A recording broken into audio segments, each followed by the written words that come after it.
Good morning, good morning, good morning, good morning, good people. Yeah, you know what it is. Hard worker, scrappy, unfiltered, and sometimes unhinged football content. Hard to explain, but you know it when you see it. Doing it daily our way. I don't know what you're talking about right now. Redraft and Dynasty Fantasy Football, we got you covered. You know their defense is ranked like 31st in the NFL? NFL draft prospects and rookies? Now you know you in the right place for that. Absolutely. All right, then stop saying it.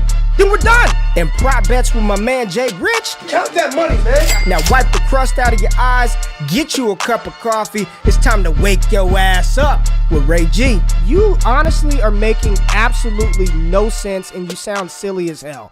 Good morning, good morning, good morning, good morning, good morning, good morning, good morning, good morning, good morning, good morning, good people. Welcome back. Y'all know who it is, man. It's your boy Ray G. Y'all decided to wake y'all asses up.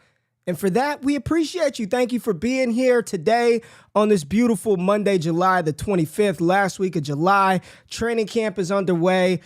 We've been off for a week, so I'm happy to be back. Let's drop the thing on the bottom. Bam, there goes our partners, sponsors, Prize Picks. Use the promo code WAKEUP for instant deposit match up to $100.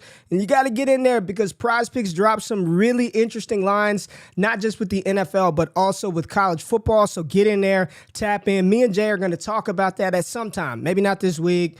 Sometime next week, we got training camp. But I'm excited. I feel rejuvenated. I'm refreshed.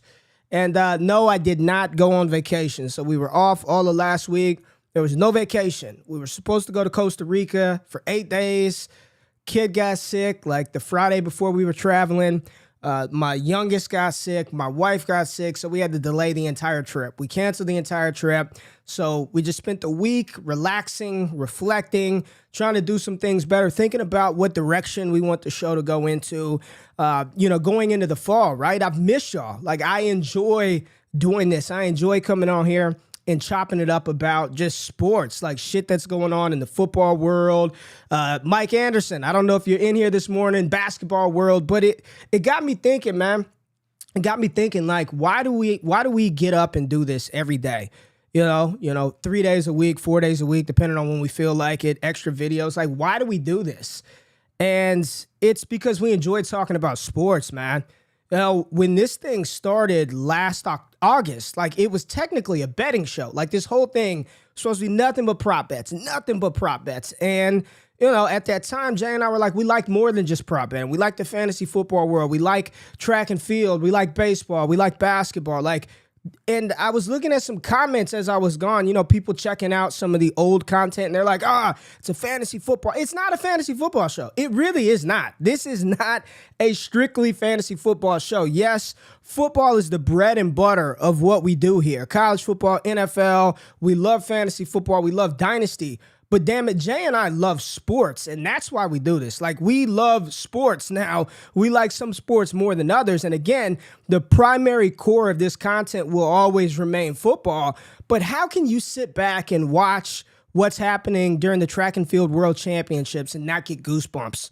Watching Noah Lyles, watching Sydney McLaughlin, watching Usain Bolt during his, what some people thought back in 2012, the greatest race of all time, that 4x1 meter relay, Jamaica versus USA. How could you not watch the MLB and not just be mesmerized by the fact that the Blue Jays put up 25 freaking runs by the fifth inning? Like, there's exciting shit going on in the world of sports, and we get to live through that.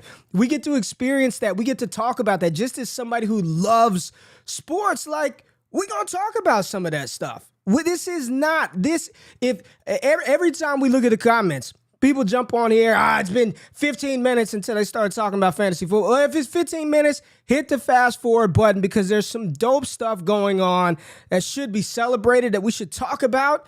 Because, that's we get to experience this, man. Life is this short. Like, it's short, here one day, gone the next. So let's appreciate these dope sports moments while they happen, while we live in it, man. I saw that, Jay, and it really was like, you know what? I like all this shit, man.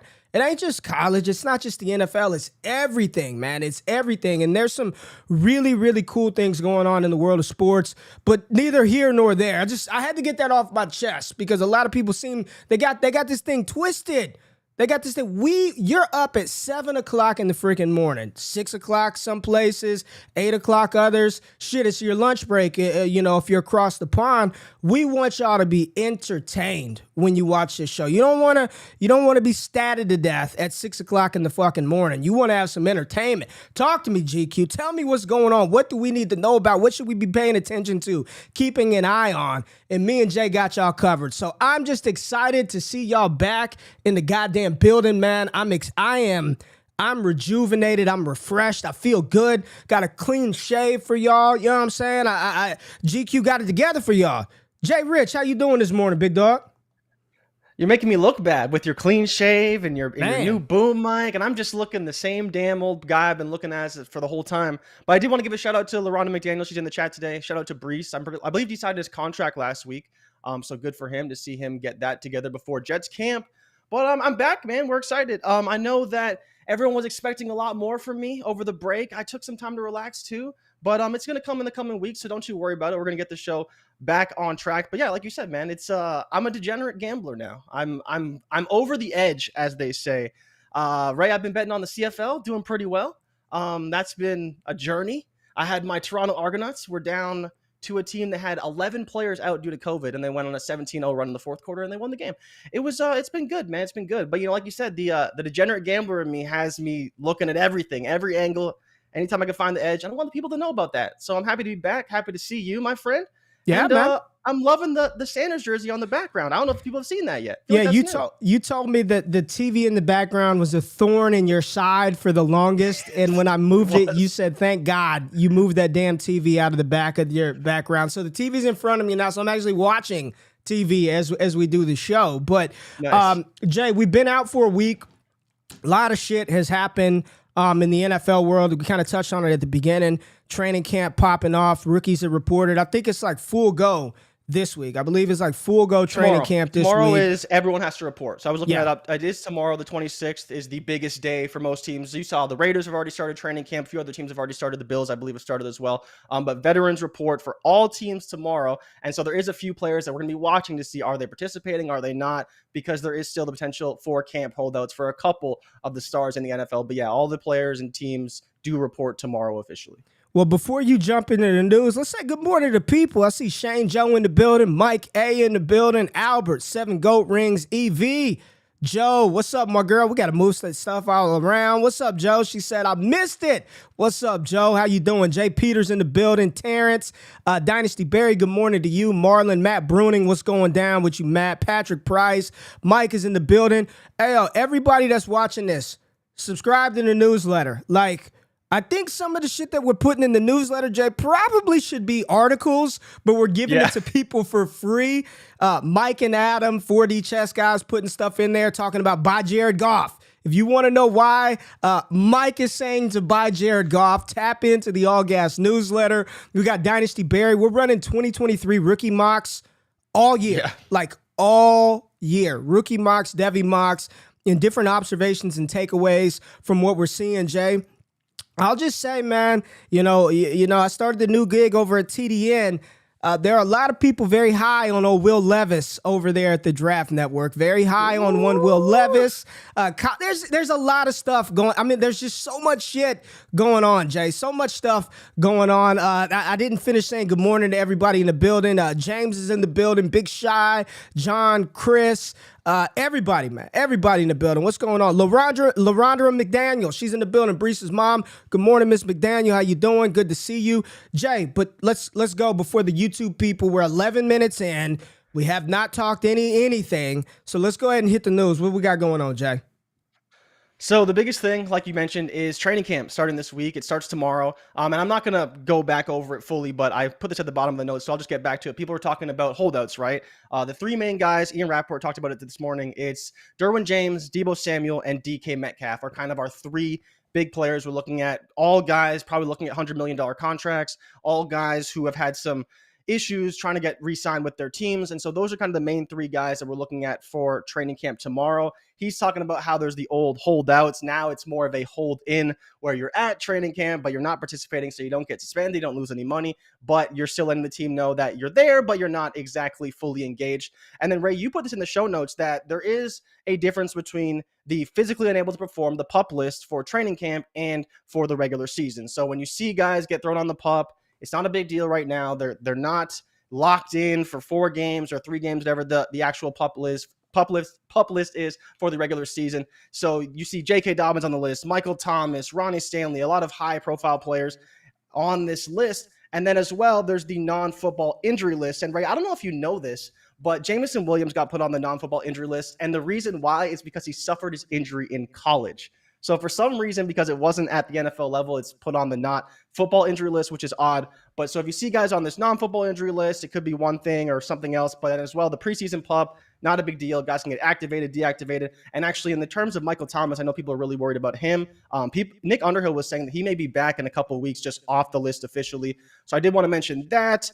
And then the biggest news, obviously, is still Deshaun Watson. When's his suspension going to come? How many games is it going to be? We're not really sure, but the Browns did sign Josh Rosen. Maybe they want to bring in another camp body because they need another quarterback. I don't know. Not going to make much of it. I believe this is now Josh Rosen's 5th team in the NFL, so definitely not anything to look at on that front. And then on top of that, Ray, I'm not sure if you saw this, but the biggest story, I think, in the sports world right now is John Mechie. John Mechie was diagnosed with acute polymolectic leukemia. And he's expected to miss the whole season. And I was looking into this actually a little bit. And the main reason why is because he's not able to control his body when it bleeds, right? So if you get hit, you get cut, you can actually die from this. But the good thing is that it does have a 90% recovery rate, and it's a very treatable disease. So prayers up to John Mechie. I did want to mention that, but he should be okay. And I think, you want to look at comeback player of the year, John Mechie will definitely be on the short list for next season. And one thing that you didn't even put in the show notes that honestly, it's so long ago I forgot, but Juan Soto won the home run derby. Probably the most exciting day in baseball, the home run derby. Juan Soto beat Julio Rodriguez, who put up, I believe, 70 plus home runs in the home run derby. And then you talked about the Blue Jays putting up 28 runs in a game on the Red Sox, the third most in MLB history in terms of runs per game, 5th most, I believe, in history, period, because a couple teams put up 29 runs. And the Texas Rangers put up 30 runs on the Baltimore Orioles in a game in 2007. And then your girl, Sydney McLaughlin, lit the world on fire, breaking her own world record in the 400-meter hurdles with a 50.68. And so she's the first woman to ever break 51. And was she the first woman to ever break 52 as well? It's just crazy what she's doing at 22 years old. And you found this stat, 19th fastest time in the open 400. If it was an open 400, it'd be the 19th fastest time this season. So that is pretty incredible. You put her up there with Katie Ledecky, Michael Phelps, and Usain Bolt. And I think, for a woman who's still entering her prime, could she even break 50? That would be pretty remarkable, because that just feels like such a larger barrier than just breaking 51 and 52. And then another big story that I'm sure you're excited about is the transfer portal. The transfer portal is wide open now. It's open season. Before it was you could transfer one time and then you have to sit out if you want to transfer again. But now, I don't know what's going to happen, but it seems like players can just transfer whenever they want. They could transfer in, transfer out. There's not going to be any more year delays having to sit out for a season. That is gone now in the NCAA. So I'm curious to see how that impacts recruiting, how that impacts the transfer portal, because we may see, some juniors and seniors transferring after transferring a first time. A lot of interesting news coming out. And then probably the most puzzling was, of course, the Madden ratings, which sent people into a frenzy. Jamar Chase, the 21st rated wide receiver on Madden 23, behind just a slew of guys. It's pretty incredible how disrespected he got in the rankings. He's 87 overall, like you said, 21st best. The rest of it I didn't really mind, though. I was kind of surprised to see some of the rankings, but people can argue about that. I'm not a big Madden guy. I'm not going to worry about it too much. But Jamar Chase as the 21st wide receiver in the NFL, that should not happen. And that's, for the most part, what we saw over the news over the past week or so. Is there anything I missed, anything you want to touch on before we head into the bulk of the show? Nah, man, I think you nailed it. I think the thing for me is Sydney, bro. I don't think people truly understand the level of dominance and greatness that she is. It's just, I still to this day, I'll go on YouTube and I'll look up the 2012 4x1. I think I've watched that more times than I've watched any football clip this summer, just because it was just a great race.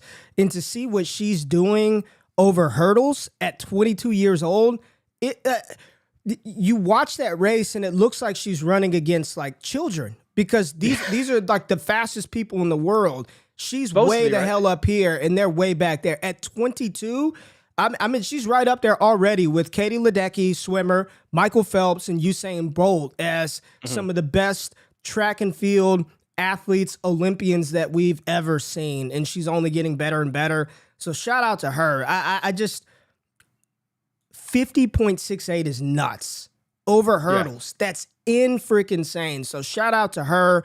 Prayers up to John Mechie. You know, what is this? First and foremost, fuck cancer, first and foremost. And I'm glad I'm optimistic that this is something that has such a high recovery rate. That way we can see John Mechie on the field, hopefully again sometime. But what does this mean immediately for the Houston Texans and for, you know, what a lot of people, they're going to ask about, right? Fantasy-wise. And I don't think it changes much, because you should not have been anticipating John Mechie to give you a ton this year in the first place, because he did suffer the ACL tear at Alabama, I believe, during the SEC title game or right before the SEC title game. Might have been the SEC title game. You're right. It was either the game before or that game. So you shouldn't have expected much from Mechie this year. But it has to be. It should yield more opportunity for Nico Collins, for Brandon Cooks, even a Brevin Jordan. And I know my good friend Scott Connor, shout out to Scott. Scott and Eric Vanek got a new podcast on Destination Devy Radio, drops on Saturdays. Make sure y'all subscribe and tap into their content. But it's got to be good news for one Brevin Jordan as well. Let's not say good news, but more opportunity for those guys, because Mechie, there won't be any chance of him getting on the field this year. Looks like it's going to be a Nico Collins, Brandon Cooks wide receiver core again. Probably a team that I'm not overly invested in for fantasy purposes. We've talked about this. We don't want to bet on bad offenses, right? And as promising as Davis Mills may look, as much upside or potential or opportunity that we think he could have in 2022, I still don't think this is an offense where I want a ton of exposure to their pass-catching weapons. The running back room could be committee. I think Houston is headed in the right direction with Lovie Smith and Pep Hamilton and their draft capital. But this season, not expecting much from the Houston Texans and not expecting a ton from that wide receiver core. I'm not going to be building around that wide receiver room. But Jay, we didn't talk about, and I want to get your thoughts, and I want to hear everybody, because when this news broke, it was like, wow. And then you start looking at the numbers and you're even more like, wow, and what does this mean moving forward? But Kyler Murray signed his extension, 5 years, $230.5 million deal, 5 years, $160 million guaranteed. I believe he got $105 upfront money to sign. Kyler Murray now the second highest paid, second most guaranteed money in NFL history, behind one Deshaun Watson, who David Maletta, what a goat of an agent goat of an agent to negotiate that type of deal for his client.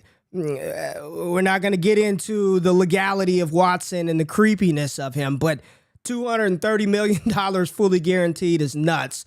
But now you have Kyler Murray, who it wasn't until we started diving in, Jay, to his prop numbers. He would have done it this year had he not got hurt, but yet to throw for 4,000 yards. Hasn't done a ton in the playoffs, no MVP, no AP Player of the Year, and now he's making the second most annual money per season behind Aaron Rodgers is one Kyler Murray. And my initial thought was, what does this mean for Justin Herbert? What's this mean for Joe Burrow? What's this mean for Lamar Jackson in particular? And I know we talked about it on this show, and maybe more so in our Discord, about Cincinnati and the players that they're going to have to pay over the next 3 or 4 years. And there are a lot of people that I'm hearing talking about, you know, T. Higgins and him wanting to get paid like a top 5 receiver. And you're seeing the money getting thrown around for these receivers now, and maybe Cincinnati having to come to a decision with T. Higgins. But with Kyler Murray signing this extension, where does this put you comfort wise with him? Long-term starter. If he's your QB1 in Dynasty, in fantasy football, how do you feel about this? Would you be willing to move off of Kyler Murray, pivot now that he's got the security, now that you don't have to worry about him playing baseball or leaving the Cardinals or holding out? I mean, where do you feel Kyler Murray's appropriate value should be? Is he a top 3 quarterback in the NFL? What's this mean for Burrow, Lamar? Where are you kind of at with the Kyler Murray news, man? I think it just provides us a security that he's going to be there. I mean, I don't think I was overly concerned about it in the first place. Then you just leave me with, how do I feel about him overall? Probably top 6 or 7 is about where I'd put him. I know that we've talked about this a lot, and the spot that I hate more than anything in drafts is the 107, which probably puts Kyler Murray at top 6, right? Because I'm not really all in on Dak Prescott this season, and Kyler's definitely ahead of him for me. So I think probably top 6 quarterback is about where I'd put him. Yeah, they're talking about this stat where Kyler Murray's making $46 million and the Oakland A's entire payroll is $45 million. But I do want to point out to people, you're talking about Burrow and Herbert and all these future contracts. The NFL is going to have a new TV deal that goes into place in 2023. So the salary cap should skyrocket in 2024. And Kyler Murray's contract doesn't go into effect until 2024. So all these quarterbacks with these deals, right? Yes, they're getting the extension 2 years early, but they still have the 4th year on his contract and the 5th year option. So it's really a 7-year deal. And the actual money that's going into it isn't going into effect until 2024 for Kyler Murray. So that is an important piece of this puzzle, because as these guys get paid, that money will get pushed down the line a little bit for some of these rookie quarterbacks, not in the case of Lamar Jackson, but in the case of Kyler Murray, Justin Herbert, Joe Burrow, they'll probably get the extension early, and that money will get kicked down the can until hopefully once the TV deal is signed. But for fantasy football, man, I think he's still top 6. I think he's going to have a great season this year. I'm a little bit concerned without Hopkins, but they did bring in Hollywood Brown, so he should be okay in that front. And I think once everyone is back, he should be great. It's just, how did they adjust in the second half? So they've had great first halves and terrible second halves. And I think that's the real story of the Cardinals and the real story that will continue going forward. But how do you feel about Kyler so far? And with this extension, has it really moved the needle at all for you? You got to pay these guys. Where are you going to find another Kyler Murray at? Like, where? You're not. I thought I asked this question, Jay, to the Discord the other day. When you think about the last 10 years, 15 years, I want you to think about this. Last 15 years, think about the quarterbacks who were viewed as the number 1 projected quarterback prospect going into their final college season, right? Going into their final college season, they were the projected number 1 quarterback. And then which one of those guys ended up actually becoming the number 1 quarterback in the NFL draft, right? We sit back and we look at 2023 and we look at 2024, and we're salivating over CJ Stroud and Bryce Young and Quinn Ewers and Caleb Williams and all these guys. When over the last 10, 15 years, man, honestly, I think the only ones that I could think of off the top of my head, and that the group we discussed, right? And I still haven't looked at, some people have looked this up. I still haven't looked it up. But the only ones that I can think of that went into their final college season as the top rated quarterback, then was inevitably drafted as the top quarterback, Andrew Luck in 2011. I believe that was his draft class, 2011, 2012. Like that, yeah. Trevor Lawrence in 2021. And maybe Jameis Winston 2015. I'm not sure what the sentiment was on Jameis going into that season. Won the Heisman, though, so there is that aspect of it. But he didn't have as good a season after that, I believe. So The point is, we're sitting back and we're thinking, oh, Bryce Young, lock. CJ Stroud, lock. Nobody in the fantasy space, nobody in the NFL draft space had Joe Burrow as the top-rated quarterback going into his final season. So if you just think about over the last 10, 15 years, there's probably going to be somebody that emerges from the shadows every single year. I'm not betting on that guy. I know what Kyler Murray's done in the NFL. While he hasn't won a Super Bowl or he has not claimed a league MVP, he was in the MVP conversation at points of time last season. Like, you have to pay. You can't. There are more teams in the NFL that have questions at QB than there are that are solidified. I think you look across every one of the 32 teams, maybe 15 are locked and loaded, no questions asked. This is my quarterback of the future. Other than that, everybody is scrambling. You got to lock up the Kylers. You need the Ravens. I don't know why or what. Yep. And a lot of people are pointing to the fact that Lamar does not have an agent. He's still operating, all in the family with his mother acting as his representative. And they're saying that's part of the reason why he does not have a deal right now. But you don't find, people could come in here and talk all the shit they want about his passing and this and that. You don't find that guy on just anywhere. I looked at his career stats at this point, Jay.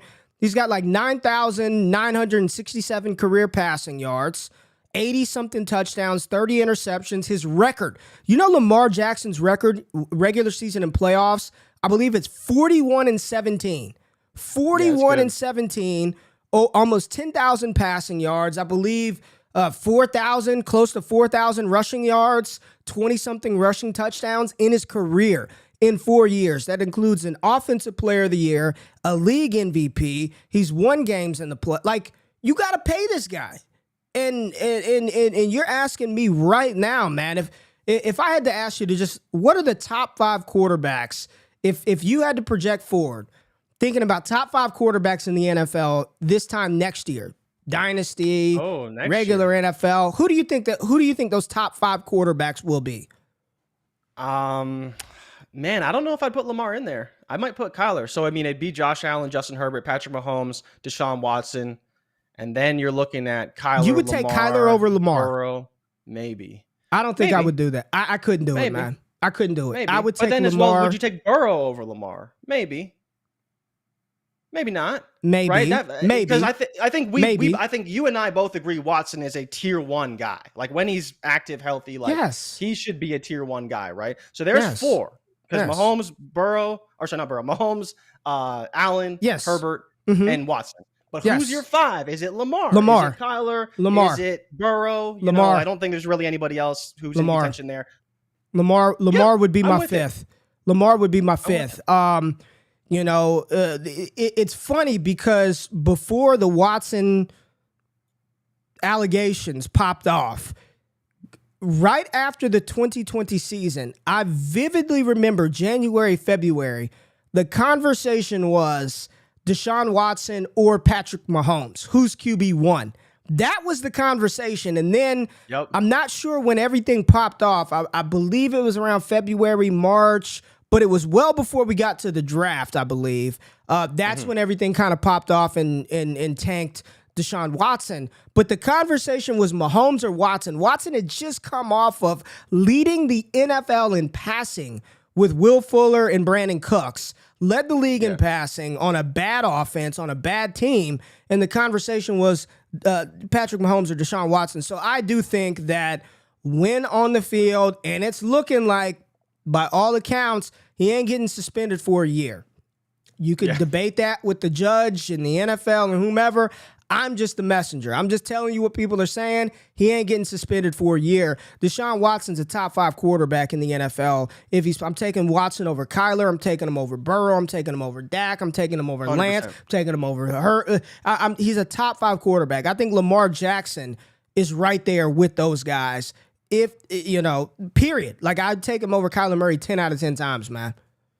No, and I don't hate that either. Like, it just depends on what you want from your quarterback and your skill set. But, Kyler also has that dual threat ability, right? He's still a guy who can run for double-digit touchdowns, 800 yards, pass for 4,000. Like, from a fantasy ceiling perspective, I still don't believe there is a player who has a higher ceiling than Kyler Murray. I think you could easily argue Josh Allen's probably the closest one. But Kyler Murray's dual threat ability and how he runs and how well he's done over this past couple of years, I think there's a real case that he could be the fantasy QB1 pretty easily. I think with Lamar, though, he's got to do a little bit more in the passing game to reach that crazy ceiling because he has so much. He doesn't, rushing though. Game, he can be QB1 as well. He's a walking 1,000-yard piece at quarterback every year. Every year. You can't say that about Kyler. You cannot say that about Kyler. I think Lamar's pathway to QB1 is clearer than Kyler Murray's because Kyler, there's still areas of his game throwing the ball that he needs to clean up as well. He's not some Aaron Rodgers back there himself. I think he's better than Lamar Jackson, but what makes up the difference is how good Lamar is on the ground. Go look at his numbers this year. He played, 12 games this year, and he was on pace to go well over 1,000 rushing yards on the season. So I kind of disagree with you that Kyler Murray's pathway to top quarterback is clearer than Lamar Jackson. You got to pay these dudes, man. And I will if I'm Lamar, I'm not taking one penny less than 160 guaranteed, $230.5 million total contract. I wouldn't take a penny less. And Joe said it in the comment. Lamar is so unique that a $1 billion+ organization changed their entire structure to cater to his skill set, right? And he's doing it without a Jamar Chase, a T. Higgins, a Joe Mixon. They're throwing out Willie Snead, Dez Bryant, Tylan Wallace, Miles Boykin. These are the cast of misfit toys that Lamar's had at his disposal. And, I get it. He's got Mark Andrews. That's great. Mm-hmm. But he's got Rashad Bateman. And I like Bateman, but he's a young guy. He hasn't done it yet. You give Lamar some of those other weapons, and how much more explosive, how much better can he be? So for me, he's in my top 5, man. He's definitely inside my top 5. And I'm interested to see, because I saw the Ravens tweet out, he showed up, ready to work, ready to play. Yep. It's going to be interesting. Do you think there's any chance? We have not heard a word. I'm not trying to fake news it. Any chance that Lamar holds out and says, I'm not taking a snap until you guys give me a contract? Okay. No, you said no. 0. Right. I think I think he knows that he has to be a good teammate. I think he's not one of those guys that's going to do that, especially at the quarterback position. I don't think we see that very often. OTAs is one thing, but holding out a training camp is a different conversation. I'm with you, though. I think there's a world where Lamar could definitely be the QB1. But what do you think his value is worth from a contract perspective? I think that's the ultimate question here. We all know that he's probably more valuable than Kyler Murray. And is he more valuable than Deshaun Watson, right? Deshaun Watson got $230 million guaranteed. He has an MVP trophy. He doesn't have a 37-12 record. I don't think he's ever made the playoffs, I think, once, and won one playoff game. But, outside of that, Deshaun Watson is just super talented, right? He's playing for the Browns now, or will play for the Browns eventually. But what is Lamar worth, right? And we've had this conversation so many times, and it pains me that I'm right, is that Lamar Jackson peaked a year too early. And it's like, we talked about this with Josh Allen versus Lamar Jackson, and it's literally just Lamar Jackson peaked a year too early, and then he didn't quite hit that ceiling, and they haven't been forced to pay him yet. But it's crazy to think that he still may not have that contract. And I believe the Packers report came out, and the NFL revenue sharing was like $530 million, and the salary cap's only $327 million. But how much do you think Lamar Jackson is worth from a contract perspective if he gets that 5-year extension? I just told you, he's worth every penny of what Kyler Murray just got, at least. But what do you think he's worth? Like, what's the number you'd give me that you think he's worth? 250. 250.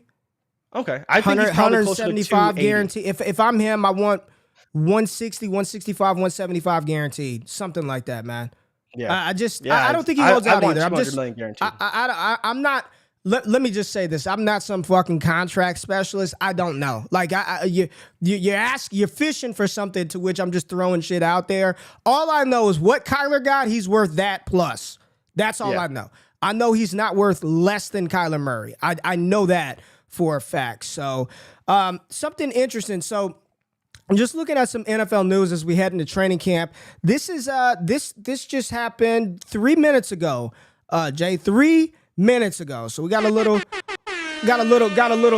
news here. James Robinson, the Jacksonville Jaguars starting running back. I don't know, maybe backup running back. Well, he will not begin Jaguars training camp on the PUP list. All right. So it's a noteworthy development as Robinson is a mere 7 months removed from tearing his Achilles, barring setback during training camp or the preseason. Robinson could be fully healthy by the start of the regular season, complicating Travis Etienne's path to volume in Jacksonville's revamped offense. Now, Jay, you've been one of the people for a long time talking about Doug Peterson and his RBBC approach. James Robinson not starting the camp. Like, I'm just throwing this out there. Let's get the people spiced up a little bit. J.K. Dobbins, there was reports. Is he going to be on the PUP? Is he not? Who knows? That was not reports. That was self-reported by Ian Rappaport. But we do know that J-Rob will not start on the PUP. What does this mean for ETN? And not so much what it means for James Robinson. It means he's going to be on the field and playing. And what the fuck happened to Achilles tears being the death sentence to players? It seems like you made rather tear your damn Achilles now than an ACL, because these guys are coming back a little bit quicker. I don't know if modern medicine has improved, but what's this mean for Travis Etienne in Jacksonville if J-Rob is back? I don't think it's a guarantee that he doesn't go on the PUP list, though. Just because he's not on the PUP list today doesn't mean he can't go on the PUP list. So there is that factor as well. Let's not go down that path, because if he was going to be on the PUP list, he would have been on the. They have no problem. It's just training camp PUP. He's not on the PUP. So let's not go down. He could be on tomorrow. He's not on today. They're starting camp. He is active and will be with the team participating when they start practices. What does that mean for Travis Etienne? I don't think it means anything. He's still a player coming off a Liz Frank injury, so he still has to deal with his own recovery. And while he's been a year removed, or will be a year removed by the time the NFL season rolls around, it's still a serious injury. We saw Hollywood Brown struggle coming off his Liz Frank injury. And so now we have Travis Etienne, a player that we all project to be a great player. But I don't think that there's a world where he doesn't have some limited snaps, right? You've talked about Snoop Conner. We've talked about James Robinson. Mm-hmm. I think they probably share the rushing load. And like we've seen, Travis Etienne probably becomes the primary pass catcher. And, people make the Alvin Kamara comp, and I hate it. I think it's a terrible comp. I think they're two completely different players. But from a role perspective, maybe that's what we see. Maybe we see him be a guy who runs a lot of option routes, does a lot out of the backfield, and doesn't take as much of a rushing load. And I think that's perfectly fine. I think that adds value to both players. Are we going to see a massive ceiling from Travis Etienne in year one? Probably not. But the Liz Frank injury is part of that, right? You still have to deal with that, and coming off that is big. But both players coming off injury, adding a third running back, even if it's, super low capital, not a big deal, all of these guys will be involved. Like I've talked about and told you many times, Doug Peterson likes his RBBCs. It seems like, James Robinson could be that Jordan Howard type of guy, just be a guy who's just a primary rusher, especially early on coming off the injury. I don't know what to expect of him, though. Is he going to be better than Cam Akers after his 5 months? I'm not too sure, hopefully, but the Achilles death sentence is definitely not looking like one anymore. Yeah. But again, the data is still so new, right? Yeah. We have Marlon Mack, we have Cam Akers, and now we have James Robinson as our new kind of sample. Deonta Foreman too. But he was 2 years removed from his Achilles. Yeah. It took him a minute to get back. It took him a minute. I think you hit the nail on the head. I'm not saying this is end of Travis Etienne. No. It's a second-year player. He's going to be involved. He's got a unique skill set. Season, right? That's right. Etienne, I just think that whereas we thought it was going to be all Etienne, if J-Rob is active and ready to go here's the thing. If he is healthy and he's active, 53, week 1, I don't know who Jacksonville opens with, J-Rob's going to play. Right? It may not be a ton. I'm not saying he's going out there and he's taking 15 carries or 15 touches away from Etienne. But whereas we were thinking it was Etienne, massive gap, Snoop Conner, and whomever else it is, now it's like Etienne, J-Rob. And does J-Rob get the goal line work? Is he enough of a thorn into Etienne to limit his ceiling? And I don't know what J-Rob's contract situation is, any of that kind of stuff, man. But I do know that right now he's going off the board as RB 45 behind Ronald Jones, Melvin Gordon, Alexander Madison, Michael Carter, Tyler Algier. Would you take any of those guys? Would you take J-Rob over any of those guys? Would you move him up into the 30s? Would you move him up ahead of a Damian Pierce, an Isaiah Spiller, a Devin Singletary? Or are you still you think RB 45 is appropriate for him? I think it's fine for now. So it is important to point out that he is on an expiring contract right now, but he will be a restricted free agent, not an unrestricted free agent. So where would I put him? I mean, it's tough, man. I don't expect a lot early on. So I think that from that standpoint, I got to keep him a little bit lower. You talk about some of these rookies, some guys that could get involved, may not be involved, but at least are healthy, right? And aren't coming off injury. We'll see how this system shakes out. I think that's a big factor too for all these guys, not just, one or the other. It's a new system, new offense. Everybody's learning it at the same time. So all those reps for all these players are very important, regardless of the position, because they're instituting a brand new offense. So, this leg up that James Robinson might have had last season because he was there and active, it's no more. It's a new system, new offense. So It's good that he's participating, but I think that I don't really know how it's going to shake up, and so I wouldn't move him. Would you take – I'm not taking Isaiah Spiller I'm not taking him over Isaiah Spiller, probably not over Dameon Pierce. I think they have ample opportunity to contribute to their teams. And James Robinson, while he's super talented, I think it just will be an RBBC, and we may not like what we see from it week to week, to where in a best ball, maybe you want to take a shot, but in a lineup league, how can we trust playing him, especially early on in the season, until he gets going, and then they switch it up because of game script, because of what's going on. So that for me is going to make it tough for me to have James Robinson in this backfield on my teams. Yeah, and since we're just in dirty old running back territory, I saw the late last night, the Dolphins reporter said Raheem Mostert still recovering from late season knee injury and may not be ready for week 1 versus the Patriots. Right now, we know that Dolphins backfield is a combination of Mostert. They got Chase Edmonds, Myles Gaskin. But a player that I think, especially like in a best ball format that I'm targeting, Jay, is your boy, Sony Michel. I think Sony Michel... And I was listening to Eric Vanek, man, and, he's coming off the board as RB68. Listen to who Sony Michel is coming off the board behind.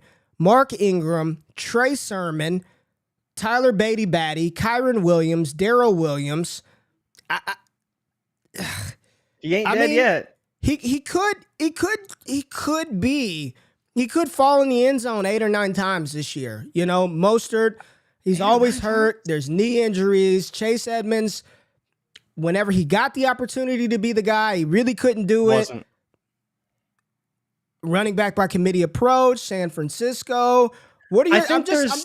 We're dirty already. First show back, and we're already talking about the worst running backs you can possibly acquire in fantasy football. But where are you at with like a Sony Michel based on the Raheem Mostert? Is there any interest in RB68 off the board?